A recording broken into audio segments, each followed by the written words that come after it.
தமிழரம் நேயர்களுக்கு அன்பு வணக்கம். மீண்டும் உங்களை சந்திப்பதில் மிகுந்த மகிழ்ச்சி. இன்றைக்கு நம்முடைய கொங்கு இளைஞர் பேரவையிலிருந்து திரு தனியரசு அவர்கள் நம்மோடு இணைந்து இருக்கிறார். வாருங்கள் நேயர்களை சாட்ட பேசலாம். வணக்கம் சார். வணக்கம். தமிழகத்துக்கு டேனிலியா வணக்கம். ஓபிஎஸ் அவர்கள் அதிமுக உரிமை மீட்பு குழு மதுரையில் செப்டம்பர் 4ஆம் தேதி ஒரு மிகப்பெரிய மாநாட்டை நடத்த திட்டமிட்டு இருக்கிறார்கள். ஓபிஎஸ் சேரவும் மாட்டேன்னு சொல்லலை, சேர போறேன்னு சொல்லலை, விஜய்க்கு மட்டும் ஆதரவு அப்படிங்கிறத வெளிப்படுத்தி இருக்கிறார். இந்த செயல்பாடுகளை நீங்க எப்படி அவதானிக்கிறீங்க? இல்லையா, அதிமுகவினுடைய புரட்சித் தலைவர் அம்மாவின் காலத்தில் அம்மாவுக்கு அடுத்த நிலையில் இருந்த ஒரு வலிமையான ஒரு நட்சத்திர நிர்வாகி தலைவர் அப்படின்னா அண்ணன் ஓபிஎஸ் தான். புரட்சித் தலைவர் அம்மாவுடைய மறைவுக்கு பிறகு ஒருங்கிணைப்பாளராகவும் இணை ஒருங்கிணைப்பாளர் இரட்டை தலைமையை அதிமுக பெற்று செயல்பட்ட ஒரு 4 ஆண்டு காலம். அதுலேயும் கட்சியினுடைய முதன்மை நிர்வாகியாக தலைமை நிர்வாகியாக அண்ணன் ஓபிஎஸ்.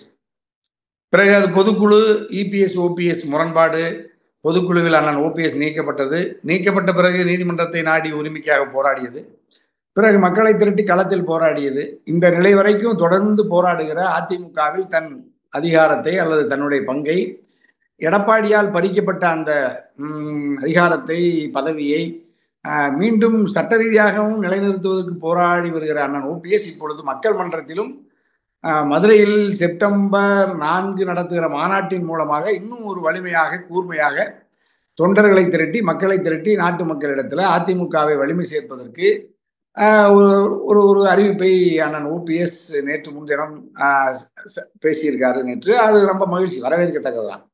இப்ப அதிமுகவில் இருக்கிற 2 கோடி தொண்டர்களும் தமிழ்நாட்டினுடைய 8 கோடி மக்களும் அதிமுக ஒன்றுபட்டு வலிமை பெற வேண்டும் என்பதுல எல்லாரும் உறுதியா இருக்காங்க. அப்ப அம்மாவின் மறைவுக்கு பிறகு அது சின்னம்மா வெளியேறி டிடிவி வெளியேறிய நிலையில் இரட்டை தலைமை இபிஎஸ் ஓபிஎஸ் ஒன்றுபட்டு பயணித்த பொழுதே தேர்தலில் பெருமளவு வெற்றியை பெற முடியாமல் தொடர்ந்து திராவிட முன்னேற்ற கழகம் அதனுடைய அணியிடம் தோற்று வருகிற அதிமுக. இப்பொழுது இரட்டை தலைமையிலிருந்து அண்ணன் ஓபிஎஸ் 2011 சட்டமன்ற பொதுத் தேர்தலுக்கு பிறகு வெளியேறிய பிறகு தொடர்ந்து கடுமையான வீழ்ச்சியை எடப்பாடி தலைமையிலான அதிமுக சந்தித்து வருகிற சூழ்நிலையில் தொடர்ந்து பாஜக இந்த சின்னமா டிடிவி ஓபிஎஸ் இந்த 3 பிரிவுகளையும் தனித்தனியாகவே பராமரிப்பது, எடப்பாடியை தனியாக பராமரிப்பது, ஆனாலும் அனைவருமே பாஜகவின் கட்டுப்பாட்டில் நிழலில் இயக்கங்களை அல்லது அணிகளை நடத்துவது என்பதுதான் இப்ப இருக்கிற ஒரு நெருக்கடி. அதுதான் அதிமுக தொடர்ந்து தோல்வியை தழுவி வருகிறது. திராவிட முன்னேற்ற கழகம் வெற்றி பெற்று வருகிறது. பாஜக இங்கு அதிமுகவின் தயவில் வளர்ந்து வருகிறது. இந்த நிலையில அண்ணன் ஓபிஎஸ்னுடைய பங்கு அமித்ஷாவுடைய வருகைக்கு பிறகு உட்கட்சி விவகாரம் என்று எடப்பாடியை கையில் வைத்துக் கொண்டு அண்ணன் ஓபிஎஸ் அவர்களை நிராகரித்த நிலையில, பாஜக நிராகரித்த நிலையில அல்லது அதற்கான உறுதிப்படுத்தாத, அதாவது என்டிஏ கூட்டணியில் பலாப்பழ சின்னத்தில் ராமநாதபுரத்தில் நின்று இரட்டை இலை வைப்பு தொகையை இலக்கு செய்துவிட்டு ஒரு வலிமையான கூட்டாளியாக என்டிஏவில் மோடி அமித்ஷாவுக்கு நம்பிக்கைக்குரிய இடத்துல அண்ணன் இருந்த ஓபிஎஸ் இப்பொழுது வெளியேற்றிவிட்டு எடப்பாடியோடு மீண்டும் கைவிட்டு கரம் பற்றி கொண்ட பாஜக. அப்ப பாஜக தன்னுடைய நிலையிலிருந்து இப்பொழுதும் தனக்கு உரிய பங்கை பெற்றுத் தருவதில் உறுதி இல்லாத, இன்னும் சொல்ல போனால் கைவிடப்பட்ட நிலையில பாஜக நம்மை கைவிட்டு விட்டது. எடப்பாடியும் இணைத்துக் கொள்வதில் இன்னும் அவர் ஒரு முழுமையான நேர்மையான முடிவுக்கு வராத சூழ்நிலையில மீண்டும் மக்களை, அதாவது தொண்டர்களினுடைய உரிமை மீட்பு பயணத்தை கூர்மைப்படுத்தி இருக்கிறார் அண்ணன் ஓபிஎஸ். ஆகவே அந்த செப்டம்பர் 4 மதுரை மாநாடு அண்ணா திராவிட முன்னேற்ற கழகத்தில் அதன் தொண்டர்களுக்கு, அதே மாதிரி தமிழ்நாட்டு வாக்காளர் பெருமக்களுக்கு, அணி சேர்ந்து தேர்தலை 2026 சந்திக்க இருக்கிற அணிகளுக்கு அல்லது அரசியல் கட்சிகளுக்கு ஒரு வலிமையான ஒரு மெசேஜ், ஒரு செய்தியை, ஒரு பிரகடனத்தை அந்த மாநாட்டின் மூலமாக அண்ணன் ஓபிஎஸ் அறிவிப்பார் அப்படிங்கிறத நான் உறுதியா நம்புறையா. இன்னும் அவர் கூர்மையா வலிமையா இயக்கத்தை வழி நடத்தணும், தொண்டர்களை அணி சேர்க்கணும், அதிமுக ஒன்றுபடுவதற்கான சூழலை நெருங்கி அவருடைய பயணம் நகர்கிறது. அது வெற்றியடைய வேண்டும் என்று தனியரசு விரும்புகிறேன். கண்டிப்பா. இப்ப அவரு அதுல நிறைய விஷயங்கள் பேசியிருக்கிறார். அதுல ஒவ்வொன்றா நம்ம பேசலாம்னு நினைக்கிறேன். அதுல முதல் விஷயம் சொல்றார், அதிமுக தொண்டர்கள்லாம் ஒன்றிணைந்து இந்த கூட்டத்திற்கு, இந்த மாநாட்டுக்கு வரணும்னு அழைக்கிறார். யார் சார் வருவா? இல்ல, அண்ணன் ஓபிஎஸ் அணியில் இருக்கக்கூடிய அல்லது அதிமுக பாரம்பரிய தொண்டர்கள், உறுப்பினர்கள், வாக்காளர் பெருமக்கள் அண்ணன் ஓபிஎஸ்னுடைய இந்த அறைகூவலை அவர் ஒரு அதிமுகவின் தலைமை நிர்வாகி, மூத்த தலைவர் அழைக்கிறார் என்கின்ற பார்வையில் கட்டாயமாக அவர்கள் வருவார்கள். அதிமுகவை சார்ந்தவர் தான் அண்ணன் ஓபிஎஸ். புரட்சித் தலைவர் அம்மாவின் பெருநம்பிக்கையை பெற்று 3 முறை முதல்வர் பொறுப்பை அலங்கரித்தவர் அண்ணன் ஓபிஎஸ். 10 முறை நிதிநிலை அமைச்சராக இருந்து நிதிநிலை அறிக்கையை தாக்கல் செய்த தமிழ்நாட்டின் அவருடைய வரலாற்று சிறப்புமிக்க ஒரு நிதியமைச்சராக இருந்து நிதிநிலை அறிக்கையை தாக்கல் செய்த ஒரு மூத்த அரசு நிர்வாகி. துணை முதலமைச்சராகவும் கிட்டத்தட்ட ஒரு 4 ஆண்டு காலம் பொறுப்பில் இருந்த அண்ணன் ஓபிஎஸ். ஆகவே அவர் அதிமுகவின் நிர்வாகிகளுக்கு அழைப்பு கொடுப்பதை தவிர வேற யாரை அழைக்க முடியும்? ஆகவே அவர் அதிமுக வலிமை பெற வேண்டும், அதிமுக தொண்டர்களுக்கான உரிமையை அந்த கட்சியில் பெற வேண்டும் என்பதற்காக அதிமுக உறுப்பினர்களை அதிமுக ஒன்றுபட வேண்டும், வலிமைப்பட வேண்டும், ஆட்சி அதிகாரத்துக்கு மீண்டும் வர வேண்டும் என்ற நோக்கத்தில் அந்த மாநாட்டிற்கு தொண்டர்களையும் நாட்டு மக்களையும் அழைக்கிறார். தொண்டர்களும் நாட்டு மக்களும் அணி பாராமல் பாகுபாடு இல்லாமல் அண்ணன் ஓபிஎஸ் அறைகோலை ஏற்றுக்கொண்டு மாநாட்டுக்கு வருவார்கள் அப்படிங்கிறத அப்படித்தான் நான் கருதுறேன். இல்லை, இப்போ இந்த மாநாட்டிற்கு சசிகலா தினகரனுக்கு அழைப்பு விடுப்பீங்கன்னா கண்டிப்பா விடுப்போம் அப்படின்னு சொல்றாரு. இப்ப சசிகலா தினகரன் இந்த மாநாட்டில் பங்கு பெற்றால் அதோடைய எதிர்வினை எப்படிங்க இருக்கும்? இல்லையா, இப்ப ஏற்கனவே புரட்சித் தலைவி அம்மாவினுடைய அந்த தலைமை முகாமில் அதிமுக என்கின்ற இந்தியாவினுடைய 3வது பெரிய அரசியல் கட்சி, தமிழ்நாட்டை நீண்ட காலம் ஆட்சி செய்து தமிழ்நாட்டினுடைய முதன்மையான அரசியல் கட்சி, மக்களின் பேராதரவை சாதி மதங்களுக்கு அப்பாற்பட்டு திராவிட கருத்தியலோடு தந்தை பெரியாரும் பேரறிஞர் அண்ணாவும் கட்டி காத்த திராவிட சித்தாந்தத்தை கையில் ஏந்தி கொண்டு அரசியல் அதிகாரத்தை கைப்பற்றிய புரட்சி தலைவர். அதில் ஒரு சில சமரசங்களோடு அதை வலிமைப்படுத்திய புரட்சி தலைவி அம்மா. அந்த 4 தத்துவ தன்னுடைய தலைவர்களினுடைய கனவுகளை நனவாக்க அதிமுக வலிமைப்பட வேண்டும், ஒன்றுபட வேண்டும். அப்ப நீங்க இந்த ஒன்றுபட வேண்டும் என்றால் அவர்கள் தலைமை முகாமிலிருந்து இந்த கட்சியை ஒரு வலிமையான அரசியல் கட்சியாக வலிமைப்படுத்தியதில் சின்னமாவுக்கு பெரும் பங்கு உண்டு, டிடிவிக்கு பங்கு உண்டு, பெரும் பங்கு உண்டு, அண்ணன் ஓபிஎஸ்க்கும் பெரும் பங்கு உண்டு. அப்ப இந்த 3 பேரும் இந்த மாநாட்டில் கலந்து கொள்வது என்பதும் பெரிய அரிதோ வியப்போ ஆச்சரியப்படத்தக்க ஒன்று இல்லை. அப்ப 3 பேருமே அதிமுகவை வலிமைப்படுத்த வேண்டும் என்று விரும்புகிறவர்கள் தான். ஆகவே சின்னம்மா, டிடிவி, ஓபிஎஸ் மதுரை மாநாட்டில் பங்கெடுத்து கொண்டு தன்னுடைய கருத்துக்களை, அண்ணா திராவிட முன்னேற்ற கழகத்தின் கருத்துக்களை, ஒரு திராவிட கருத்தை தமிழ்நாட்டில் வலிமைப்படுத்துவதற்கு அண்ணன் ஓபிஎஸ் அந்த உரிமை மீட்பு மாநாட்டை நடத்துகிற பொழுது டிடிவி, சின்னம்மா கலந்து கொள்வது சிறப்பு, கலந்து கொள்வார்கள் என்று நான் எதிர்பார்க்கிறேன். அது ஒன்று வியப்போ ஆச்சரியமே இல்லை. ஆகவே இவர்களும் நேரடியாக டிடிவி, சின்னம்மா அவர்களை அழைப்பதாகத்தான் அண்ணன் ஓபிஎஸும் நேற்று ஊடகவியலாளர் சந்திப்பில் கேட்ட கேள்விக்கு அழைப்பேன்னு சொல்றார். சந்தித்து பேசினீர்களா? ஆம், சந்தித்தேன், பேசினேன் அப்படின்னு சொல்றார். அப்ப அவர் ஒரு பாசிட்டிவா, ஒரு நேர்மையான ஒரு அவர்களுக்குள்ள ஒரு நல்லுறவு இருக்கிறதை தான் நேற்று அவருடைய பேச்சு காட்டுகிறது. நம்பிக்கையோட அந்த அழைப்பதிலே நான் தருவேன், கட்டாயமா மாநாட்டில் பங்கேற்பார்கள் என்று முகமலர்ச்சியோடு அகமலர்ச்சியோடு தான் சொல்றார். ஆகவே அவர்களும் கலந்து கொண்டால் இன்னும் கூடுதல் சிறப்பு தான், அது கூடுதல் வலிமை தான். இன்னும் சொல்ல போனா அந்த அண்ணன் மூத்த தலைவர், புரட்சி தலைவர் காலத்திலிருந்து புரட்சி தலைவருக்கு தளபதியாக இருந்த அண்ணன் பண்ருட்டி ராமச்சந்திரன் ஐயா, அப்ப அவங்களே கூட அந்த கூட்டத்தில், நேற்று நடந்த கூட்டத்தில் எடப்பாடியை கூட இப்ப இந்த மாசம் என்ன, ஜூன், ஜூலை, அப்ப ஆகஸ்டுக்குள்ள கிட்டத்தட்ட எடப்பாடியையுமே இதுல ஏதாவது ஒழுங்குபடுத்த முடியுமாங்கிற அளவுக்கு ஏதோ அவர்களுக்குள்ள ஒரு நேர்மறையான ஏதாவது ஒரு உறவுக்கான பேச்சு நடக்குதா அப்படிங்கிறத பத்தி தெரியல. ஆனா அதுக்கான வாய்ப்பு இருக்கிறதா நான் கருதுறேன். ஒரு கால அது ஒரு இணைப்பு மாநாடா கூட அது ஏதாவது அதை ஒழுங்குபடுத்துறதுக்கும் நான் ஓபிஎஸ் தரப்புல முயலக்கூடும். ஆகவே அதுல எடப்பாடி கூட அதுல ஏதாவது ஒரு சமரசம் ஆயிட்டாருன்னா இப்ப சின்னமாவோ, டிடிவியோ, எடப்பாடியோ, ஓபிஎஸ் எல்லாருமே அந்த மாநாட்டில் கலந்துக்கிட்டாலும் பெரிய வியப்பு ஒன்றும் இல்லை. அப்படி கலந்துக்கிட்டா நல்லதுதான். அப்படித்தான் அந்த ஓபிஎஸ்னுடைய அணி அல்லது அந்த தரப்பு அப்படித்தான் அதை அந்த மாநாட்டின் நோக்கம். இந்த இடைப்பட்ட காலத்தில் அவர்களையும் அழைப்பது, அவர்களையும் வந்தா நல்லது. சார், செத்தா வாழ்ந்தா கிடையாதுங்கிறாரு. அவர் எப்படி மாநாட்டுக்கு வருவாரு? எப்படி? இதெல்லாம் கனவு மாதிரில இருக்கு நீங்க சொல்றது. இல்ல, அவங்க எதிர்பார்க்கறாங்க. அதாவது எடப்பாடியார் வர்றாரு வரலங்கிறத விட அண்ணன் ஓபிஎஸ் நான் நிபந்தனையற்ற நிலையில அதிமுகவின் வளர்ச்சிக்கு அதிமுகவில் இணைந்து பணியாற்ற தயார்னு சொன்னார். சார், இப்படி ஒரு தலைவர் சொல்லுவாரா? இது ஒரு தலைமைத்துவமா இருக்குமா? எடப்பாடி உங்களுக்கு எதிராக இருக்கிறார், அவருக்கு போய் இது ஒரு சரண்டர் மெசேஜ் தானே. இது எப்படி எடப்பாடி ஏத்துப்பார்? இது ஒரு சரண்டர் ஆகிற மெசேஜ் தானே? இல்ல, அது சரண்டர் ஆகிற, எடப்பாடிக்கு சரண்டர் ஆகிற மெசேஜா இருந்தாலும் ஐயா, நாட்டு மக்களும் தொண்டர்கள் என்ன நினைக்கிறாங்க சார்? நீங்க அரசியல் கட்சி தானே நடத்துறீங்க, சமூக இயக்கமா நடத்துறீங்க. அரசியல் கட்சின்னா நீங்க ஜெயிக்கணும்ல. ஆமாயா, ஜெயிக்கிறதுக்காக போராடுறாரு, இல்லைனாலும் எதிரியை வீழ்த்துறாருல. இப்ப நீங்க இரட்டை இலை சின்னத்தை எடப்பாடியுடைய இப்ப இப்ப இப்ப ஒரு ஒரு ஒரு இயல்பான கேள்வி, இப்ப எதிரியை வீழ்த்தணும்னா ஃபர்ஸ்ட் எடப்பாடியை வீழ்த்திட்டு தானே ஓபிஎஸ் அடுத்தது இறங்கணும். நீங்க பொது எதிரி திமுகவை வீழ்த்துவதற்கு உங்களே ஒரு கூப்பிடலையே, ஓபிஎஸ்ஸே கூப்பிடலையே எடப்பாடி. இல்லையா, இப்ப நீங்க அதுதானே, இப்ப நீங்க முதல்ல கட்சிக்குள்ள தன்னுடைய முதன்மையான இணைந்து பணியாற்றுவதற்கு தடையாக இருப்பது எடப்பாடி என்பதனால், எடப்பாடியை தேர்தலில் தொடர்ந்து தோற்கடிப்பதற்கு யார் காரணமா இருக்கிறான்? டிடிவியும் ஓபிஎஸ் தான் நேரடியா களத்தில் எதிர்த்து நின்று எடப்பாடியினுடைய வெற்றியை தட்டி பறிப்பது யார்? இவர்கள் தான் பறிக்கிறார்கள். ஏன் பறிக்கிறார்கள்? எங்களை இணைத்துக் கொள்ளாவிட்டால் நாங்கள் இப்படி தொடர்ந்து உங்களுடைய வெற்றியை, உங்களுக்கு வெற்றி கை வந்து சேருவதை நாங்கள் அனுமதிக்க மாட்டோம், துணை நிற்க மாட்டோம்னு சொல்றாங்க. அப்ப நீ எடப்பாடி கிட்டத்தட்ட ஒரு 12 வெற்றிக்கு துணை நிற்க உங்களை எப்படி எடப்பாடி கூப்பிடுவாருன்னு சொல்றேன். எப்படி ஒரு ஒன்றிணைவுக்கு வருவாருன்னு சொல்லுங்களேன். ஆமாயா, அப்படின்னா நீ சேர்த்துக்குங்க. நீ சேர்த்துதான் வெற்றி கிடைக்கும்.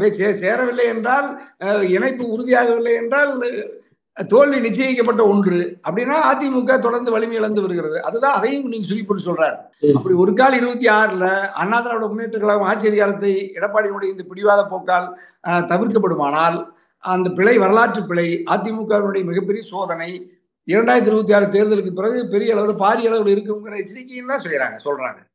ஆகவே அப்ப எடப்பாடிக்கு இப்ப அண்ணன் ஓபிஎஸ் ஒரு சரண்டர் மெசேஜ்னு சொல்லுவோம். நீங்க அதாவது இணைப்புக்கு எந்த நிபந்தனையும் இல்லாமல் இணையறதுக்கு தயாரா இருக்கிறார் அண்ணன் ஓபிஎஸ். அப்ப நிபந்தனை இல்லாமல் வருகிற ஒருவரை ஏற்பதற்கு எடப்பாடி தான் தயங்குகிறார் என்பதனாலேயே எடப்பாடி மீது அதிமுக தொண்டர்களுக்கும் நாட்டு மக்களுக்கும் ஒரு பரிவு எப்படி வரும்?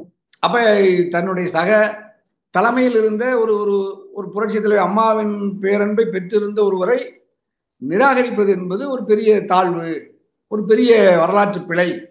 தேர்தலை நம்ம தொடர்ந்து தோற்று வருகிறோம்னு எடப்பாடி கிட்ட போய் இதை சொல்றதும் இருக்காங்க. இப்ப நீங்க அவரே சார், அவர் தான் பாஜக கூட்டணியில சேர்ந்துட்டாரு, பாஜகவே தன்னை ஒரு சந்திரமுகியாவே நினைச்சு வாழ்ந்துட்டு இருக்காரு. நீங்க அடுத்தது அவர் தான் ஆட்சிக்கு வரேன்னு சொல்ற. எப்ப ஓபிஎஸ்லாம் ஒரு லிஸ்ட்ல இருப்பாங்களா சார்? அதெல்லாம் இது பிராக்டிக்கலா பாசிபிளா நீங்க சொல்றதெல்லாம்? எடப்பாடி ஓபிஎஸ் ஏத்துக்கிறதுல ஒரு பெரிய வியப்பா இருக்கும், மிராக்கல்னு சொல்றீங்களா? ஆமா, இல்ல அதாவது அப்படி இல்லைன்னா அது நீங்க உங்களுடைய அந்த துவக்க கேள்வியிலே சரியா சொன்னீங்க. ஒரு விஜய் தமிழக வெற்றி கழகத்தை ஒரு பாசிட்டிவா நீங்க இப்ப இவர் எப்படி நிபந்தனையற்ற ஆதரவு, அதே மாதிரி ஒரு நிபந்தனையற்ற ஆதரவை விஜய் தமிழக வெற்றி கழகத்துக்கு ஒரு ஒரு நற்சான்று கொடுத்திருக்காரு. அதாவது விஜய் ஒரு நல்ல தலைவர், தமிழக வெற்றி கழகம் வளரணும் அப்படின்னு நல்லா ஒரு பாசிட்டிவான்னு சொல்றாருல. அப்படி நீங்க எடப்பாடி ஒரு கால் ஒழுங்காகலைன்னா அதாவது பாரதிய ஜனதா கட்சியும் எடப்பாடியும் திட்டமிட்டு நம்மை வீழ்த்துவதற்கு அல்லது நம்மை பலகீனப்படுத்துவதற்கு அவருடைய நீண்டகால திட்டம் நீடிக்குமானால் 2026 சட்டமன்ற பொதுத் தேர்தலிலும் அதிமுகவில் புரட்சி அதாவது அண்ணன் ஓபிஎஸ் அல்லது அந்த அணியினரை அவர்கள் இணைக்க மறுத்தால் தமிழக வெற்றி கழகம் அல்லது இன்னொரு அணியோடு நான் இணைந்து பணியாற்றுவதற்கும் களத்தை சந்திப்பதற்கும் அணியுமாய்விட்டேங்கிற செய்தியையும் கூடவே சொல்லிட்டாரு. அப்ப நீங்க எடப்பாடி ஒரு கால் இப்ப நான் ஒரு காலம் உங்களை ஏற்கவே மாட்டேன், மன்னிப்பே இல்லைன்னு அந்த பிடிவாதமா இருந்தாருன்னா, நீங்க ஏற்கனவே தனித்து நின்று பாஜகவோடு நின்று 2024 நாடாளுமன்ற தேர்தலில் 13 இடங்களில் அதிமுகவை இரட்டை இலை சின்னத்தை பின்னுக்கு தள்ளிய அண்ணன் ஓபிஎஸ் அல்லது டிடிவி இரண்டு பேருமே இப்ப நீ 26ல் விஜயோடு சேர்ந்து அதிமுகவின் வாக்கு இன்னும் கூடுதலா சேதமானால் பாஜக அதிமுக அணி ஒரு பக்கம் அதுவும் பெரிய வீழ்ச்சி. அதே மாதிரி நீங்க ஆட்சிக்கு வர முடியாத சூழ்நிலையில் தமிழக வெற்றி கழகமும் அண்ணன் ஓபிஎஸ் அணியும் இலகுவா திராவிட முன்னேற்ற கழகம் மிக இலகுவா வெற்றி பெற்று. அப்ப நீங்க அது யாரு பொறுப்பதுக்கு? அதுதான் நம்ம எல்லாரும் தனியரசு தொடர்ந்து வலியுறுத்துவது. அதிமுகவை நீங்க வலிமைப்படுத்தணும்னா சின்னமா டிடிவி ஓபிஎஸ் எடப்பாடி இணையுங்க. இணைந்த பிறகு பதவிகளை பகிர்ந்து கொண்டு நீங்க மறுபடியும் பிஜேபியோட தேர்தல் உறவு வைங்க, சித்தாந்த உறவு வைக்க வேண்டாம். இன்னும் நீ மற்ற யாரோடு வேண்டுமானாலும் அமைப்பை வலிமைப்படுத்துங்க, கூட்டணியை வலிமைப்படுத்துங்க, தேர்தலை சந்திப்போம். ஒன்று திராவிட அரசு, ஒன்று திமுகவா இருக்கலாம் அல்லது அதிமுகவா இருக்கலாம். தந்தை பெரியாரின் பேரறிஞர் அண்ணாவின் கனவுகளை நனவாக்க, தமிழ்நாட்டு மக்களினுடைய வாழ்வு செழிக்க, பகுத்தறிவு, சமூக நீதி, சமத்துவம், இடஒதுக்கீடு, மாநில உரிமை, பாஜக, இந்துத்துவ மதவெறி அமைப்புகள் எல்லாம் பாசிச அமைப்புகள் உள்ள ஊடுருவாமல் கால் ஊன்றாமல் தடுத்து நிறுத்துவதற்கு இந்த 20 திராவிட அரசியலும் தமிழ் தேசிய அரசியலும் பொது உடைமை அரசியலும் இங்க மண்ணில் வலிமையா இருக்கணும். ஆகவே நீங்க அந்த கருத்திலிருந்து எடப்பாடியும் ஓபிஎஸ் அண்ணன்லாம் களத்தில் இறங்கி வேலை செய்யணும். ஆகவே அதை நோக்கி தான் இந்த செப்டம்பர் 4 மாநாடு நகரும் என்று நினைக்கிறேன். ஏன்னா நீங்க அதில் இபிஎஸ் வந்து அதில் சமாதானம் அடைந்து வருவார்னு நான் ஒரு சந்தேக பார்வையே ஒரு கால் ஆச்சரியப்படுறதுக்கு இல்லைன்னு சொல்லும்போது நீங்க அது வாய்ப்பே இல்லைன்னு சொன்னீங்க. அப்படி வாய்ப்பே இல்லைன்னா அதே அண்ணன் ஓபிஎஸ் சொல்லிட்டாரு, தமிழக வெற்றி கழகத்தையும் விஜயையும் ஆதரவு கருத்து இப்பவே வெளிப்படுத்திட்டாரு. அப்ப நீங்க தென் மாவட்டங்கள்ல அப்ப விஜய் அணிக்கு அப்ப விஜய் அண்ணன் ஓபிஎஸ் கரம் பற்றி களத்துக்கு வர்றாங்கன்னா மிகப்பெரிய சேதம் அதிமுகவினுடைய வாக்கு வங்கி தானே சேதமாகும். அதிமுக வாக்கு வங்கி பெரிய அடி விழும். விஜய்க்கு கொஞ்சம் ஓபிஎஸ் சேர்ந்தா பலம் தான், மிகப்பெரிய பலம் இல்ல அது. அப்ப விஜய் முதல்வர் ஆகணும்னு ஓபிஎஸ் வந்து பிரச்சாரம் பண்ணுவாரா? விஜய் தான் முதல்வர் வேட்பாளர்னு இல்ல, அதுதான் அவர் விஜய் அதுல ரொம்ப கவனமா நுட்பமா அந்த சின்ன தம்பி விஜய் என்ன பண்ணிட்டாருன்னா கூட்டணி அரசுன்னு சொல்லிட்டாரு, கூட்டணி ஆட்சின்னு சொல்லிட்டாரு. அப்ப கூட்டணி ஆட்சின்னு சொன்னா நீங்க விஜய் முதலமைச்சர்னா துணை முதலமைச்சரா ஓபிஎஸ் அதுதான் நிபந்தனையற்ற ஆதரவு எடப்பாடிக்கே தரும்போது விஜய் கிட்ட துணை முதலமைச்சர்னா அதுதான் 2-3 துணை முதலமைச்சருக்கு தர்றாரு விஜய்.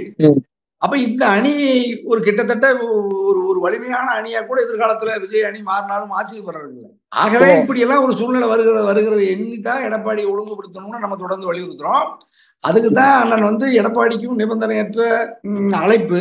ஒரு பக்கம் அப்படி நடக்கலைன்னா விஜய்க்கும் ஒரு ஆதரவு நிலையை அடையாளப்படுத்திட்டார்.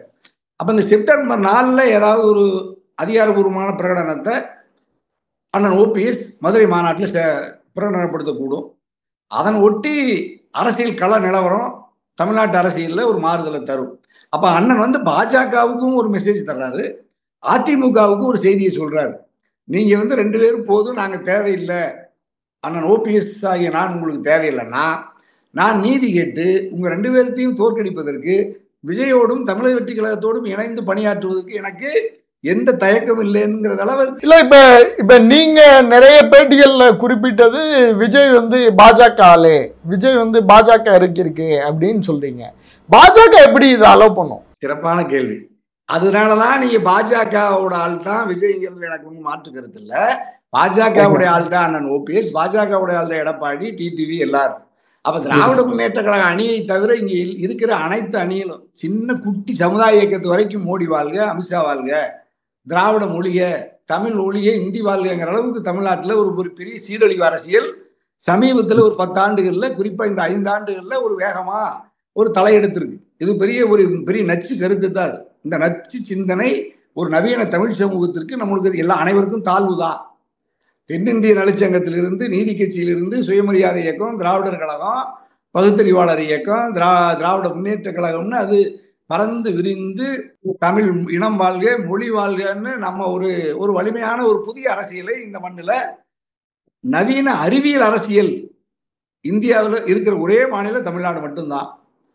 இந்த தமிழ்நாட்டில் நீங்க இந்த நவீன அறிவியல் அரசியலுக்கு எதிராக மூட கருத்துக்களை கொண்டு வந்து ஒரு மதவாத அரசியலை, பிற்போக்கு அரசியலை பாஜக, இந்துத்துவ பரிவார அமைப்புகள் பல்வேறு வடிவங்களில் ஊடுருவி தமிழ்நாட்டு மக்களின் மூளைக்குள் அறிவு கருத்தை சிதைத்துவிட்டு மூட கருத்தை இங்கு அவர்கள் திணித்து விட்டார்.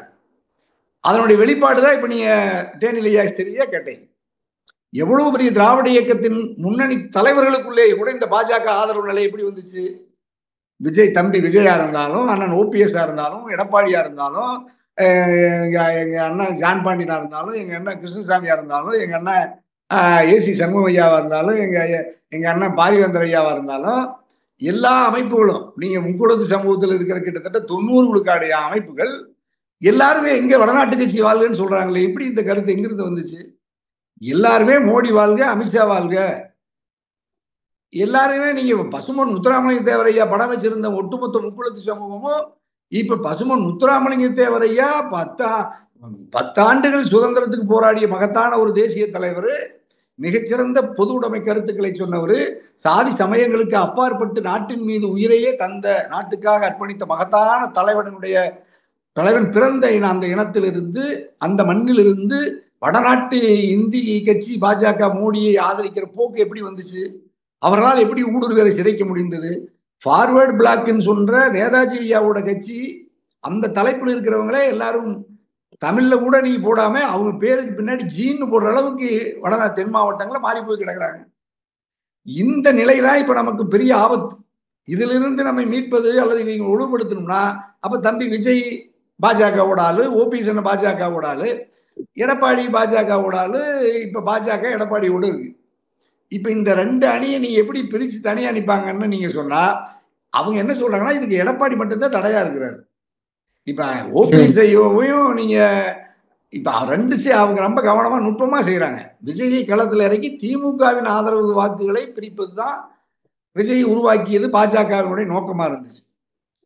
இப்ப விஜய் இப்ப பாஜகவோட இப்போதைக்கு இல்ல இப்ப நீங்க சொல்றதுல இருந்து பார்த்தா களம் ஒரு 4 முனை போட்டியாகும். விஜய் வலுப்படுறது எப்படி அது திமுகவுக்கு ஆதரவா தானே முடியும். 4 அணியில 3 அணி நல்ல வலுவா இருந்துச்சுன்னா திமுகவினுடைய வெற்றி எளிதாயிடும்ல. ஆமாயா, திமுக தான் வெற்றி பெறும் சொல்றேன் நான். திமுக தான் இப்ப நீங்க சொல்றதுல இருந்து போட்டி 2வது இடத்துக்கு தான். சரியா சொன்னீங்க. அதாவது இப்ப நம்ம திராவிட முன்னேற்ற கழக அணி வலிமையா இருக்கிறது, அது எல்லா நிலையிலும் வலிமையா இருக்கிறது. எதிர்த்து நிற்கிற அண்ணா திராவிட பாஜக ஒரு அணியாவோ அல்லது விஜய் அண்ணன் ஓபிஎஸ் ஒரு அணியாகவோ அதே மாதிரி நாம் தமிழர் ஒரு அணியாவோ இப்போ கிட்டத்தட்ட 4 முனைகள் இருக்கும். அப்ப வெற்றிக்கான அணி திமுக அணி இலகுவ வெற்றியை நுகர்ந்துட முடியும். இந்த அணிகளுக்குள்ள நீங்க சொன்ன 2வது அணிக்கு அதிமுக எடப்பாடி அணி பாஜக அணியா, விஜய் ஓபிஎஸ் அல்லது இன்னும் பல அமைப்புகள்லாம் ஒன்று சேர்ந்தா அப்படி ஒரு சூழல் கடுமையா இருக்கும். ஆகவேதான் இப்ப நீங்க அதுல பாஜக ஏன் இதை மறைமுகமா இந்த மாதிரி விஜய் உட்பட அது தான் வீழ்ந்தாலும் இவர்களெல்லாம் வலிமை பெற வேண்டும் என்று பாஜகவினுடைய நோக்க விருப்பம் எதுவா இருக்குன்னா எப்படியாவது ஒரு வகையில திராவிட பேர் இயக்கமா இருக்கிற அதிமுகவை சிதைத்து துண்டுகளாக்கி ஒரு வலிமையற்ற நிலையில வாக்குகளை சிதறடிக்கணும். இப்ப ஓபிஎஸ் அந்த பக்கத்து போனாலும் அதிமுக அழிகிற அஜெண்டாவில் பாஜக ஜெயிச்சிடும்.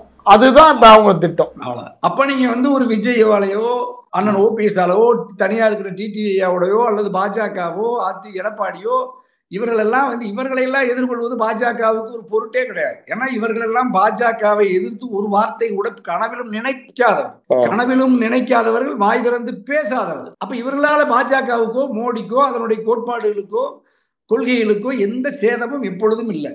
ஆகவே இவர்கள் துண்டு துண்டாக பிரிந்த பிறகு இவர்கள் அனைவருமே பாஜகவினுடைய ஒரு குடையின் கீழ் அடுத்த தேர்தலுக்கு வந்துருவாங்க. ஆகவே அந்த நிலைக்கு தான் இப்ப அப்படித்தான் நீங்க பீகார்ல உருவாக்குனாங்க. மாஞ்சிய, சிராஜ் பார்வான, ஒவைசிய, நல்ல தனியா, நிதிஷ தனியா பிரிச்சு அங்க தெருவில் கொண்டு வந்து நிறுத்திட்டு பாஜக ஆட்சிக்கு நெருக்கி வந்துட்டாங்க.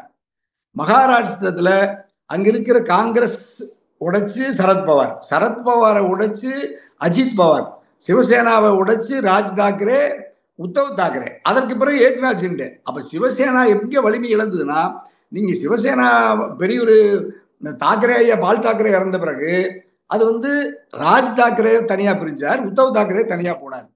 உத்தவ் தாக்கரே ஒரு வலிமையா இருந்த நிலையில ஏக்நாத் ஷிண்டேவை பிரிச்சு உத்தவ் தாக்கரேவை பலகீனப்படுத்தி தெருவில் நிறுத்திட்டாங்க.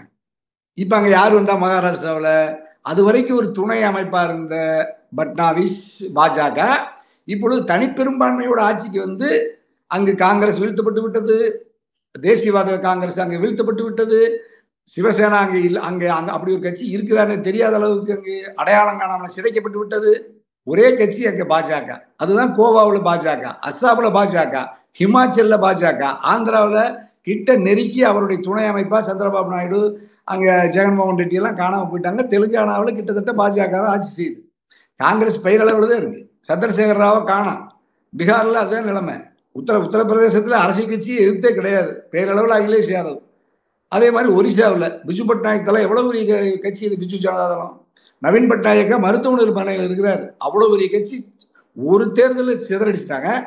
இன்னைக்கு அங்க யார் இருக்கிறா? 100 விழுக்காடு எதுக்கிறதுக்கே ஒரு கட்சி அங்க ஒண்ணும் இல்லை. ஒரிசாவில் மொத்தமா பிஜேபி. நாடாளுமன்றத்தில் ஒரு தொகுதி பிஜு ஜனதா தளம் வாங்குறதே பெரும் போராட்டம். அப்ப நீங்க தமிழ்நாடு இந்தியாவிலேயே எந்த அரசியல் கட்சியும் இல்லை. காஷ்மீர்ல இருந்து கன்னியாகுமரி வரைக்கும் இருக்கிறது எதிர்த்து நிற்கிற, சித்தாந்த ரீதியாக தன்னுடைய பாஜகவின் கருத்துக்களுக்கு எதிராக பாஜகவிலேயே சிதைக்க முடியாத ஒரே ஒரு தத்துவம், ஒரு அரசு ஒரு கூட்டணி இருக்குதுன்னா தமிழ்நாடு திமுகவினுடைய அணிதான், திமுகவினுடைய அரசு தான், தளபதி ஸ்டாலினுடைய அரசு தான். அப்ப இந்த அரசை வீழ்த்துவது அவங்களுக்கு ஒரு பெரிய பொருட்டு இல்லை. அதற்கு முன்பாக அவர்களை எதிர்த்து இன்னொரு மாற்று சக்தின்னு சொல்லிட்டு இருக்கிற அதிமுகவை முதல்ல அழிக்கணும். அந்த வேலையை கிட்டத்தட்ட ஒரு 80 விழுக்காடு நடத்தி முடிச்சுட்டாங்க. இன்னொரு 70 விழுக்காடு சடங்கு தான். அதுக்குதான் செப்டம்பர் 4 நாள் குறித்திற்காக நம்ம எடுத்துக்கலாம்னு நினைக்கிறேன். அப்ப நீங்க அது சென்ட்ரல் வார்டுல இருக்கும். அப்புறம் நீங்க ஒரு ஸ்பெஷல் வார்டுக்கு போவாங்க, அப்புறம் ஐசியூக்கு போயிட்டு, அப்புறம் மார்ச்சுவரிக்கு போய், அப்புறம் தான் மின்மயானத்துக்கு போகும். அப்ப இது இந்த சடங்கு சம்பிரதாயம் தான். அப்ப கிட்டத்தட்ட இவங்க அதிமுகவையோ அல்லது தமிழ்நாட்டில் இருக்கிற இதர கட்சிகளை எல்லாம் கிட்டத்தட்ட ஒரு நோயாளியாக்கி மருத்துவமனைக்கு அனுப்பிச்சிட்டாங்க. இப்ப பாட்டாளி மக்கள் கட்சிக்குள்ள பெரும் சிக்கல்.